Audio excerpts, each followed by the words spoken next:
जिंदगी की साज पर जो खुशी के गीत गा गया, वो जिंदगी बना गया, वो जिंदगी बना गया। नमस्कार दोस्तों, आज एक फिर नई विषय के साथ मैं आपके सामने उपस्थित हुआ हूँ।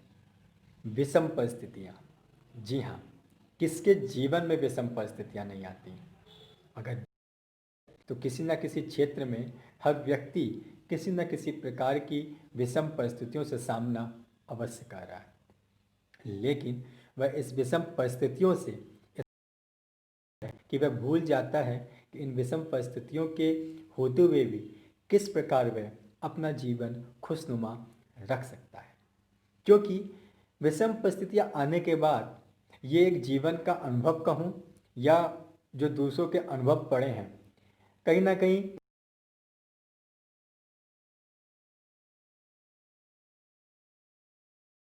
स्वतः ही आ जाता है, और जिस कारण फिर हम इन विषम परिस्थितियों से सामना करने के बजाय और इसमें उलझते और चले जाते हैं।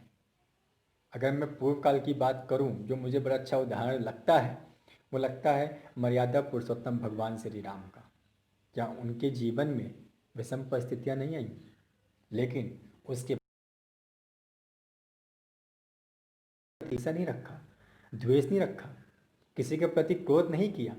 अगर देखा जाए तो माता केकई, जिनके कारण उनके जीवन में विषम परिस्थितियां उत्पन्न हुई, तो क्या भगवान राम ने उनके प्रति द्वेष रखा? नहीं।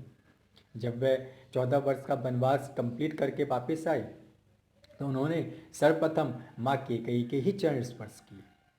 उनके प्रति कोई प्रेम का कोई उन्होंने कम नहीं किया, उतना ही अगाध प्रेम हमेशा बनाए रखा।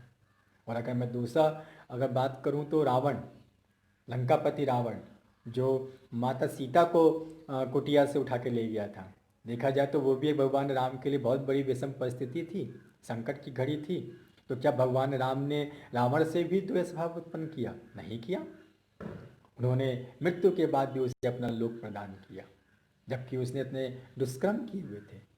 तो भगवान राम को अगर हम देखें तो 14 साल के इस वनवास काल में वो हमेशा मुस्कुराते रहे, हर एक परिस्थिति का वो डटकर सामना किया। विषम परिस्थितियाँ भले ही कितनी से कठिन क्यों ना हो, आप अगर मुस्कुराते हैं, किसी के प्रति ईर्ष्या नहीं रखते हैं, किसी के प्रति द्वेष नहीं रखते हैं, बस अपने संस्कारों को, अपनी मर्यादा को अगर हम बनाए रखते हैं, तो एक ना एक दिन आप सफल अवश्य होते हैं। और जब आप इन सब चीज़ों को रखते हैं, ईर्ष्या नहीं करते हैं, किसी के प्रति द्वेष नहीं रखते हैं, चेहरे पर मुस्कान रखते हैं, तो प्रकृति भी आपका साथ देना शुरू कर देती है। और जिस कारण आपके जीवन में आने वाली विषम परिस्थितियों से आप धीरे धीरे निकलना शुरू हो जाते हैं। मैं अगर अपने जीवन के अनुभव की बात करूं, तो विषम परिस्थितियों में जब भी मुझे ऐसा कुछ सामना करना पड़ा है, तो किसी भी अच्छे संत, किसी भी अच्छे महात्मा, या यूँ कहूँ अगर आपके जीवन में कोई एक विशिष्ट गुरु है, उनके शरण में अवश्य जाएं। वो आपको इन विषम परिस्थितियों से लड़ने के लिए कुछ ना कुछ उपाय अवश्य बताएंगे। लेकिन हाँ, अगर आपके जीवन में किसी भी प्रकार का कोई गुरु नहीं, कोई भी संत नहीं, कोई महात्मा नहीं, तो सबसे अच्छी जो आपकी गुरु होती है वो होती है, कहते हैं, पुस्तकें। आप अच्छी से अच्छी किताब पढ़ें, किसी अच्छे व्यक्ति की जीवनी, अवश्य कोई ना कोई उपाय मिल जाएगा। लेकिन आने पर क्रोधित ना हो, किसी के प्रति दोषारोपण ना करें। क्यों करना है, क्या मिलना है?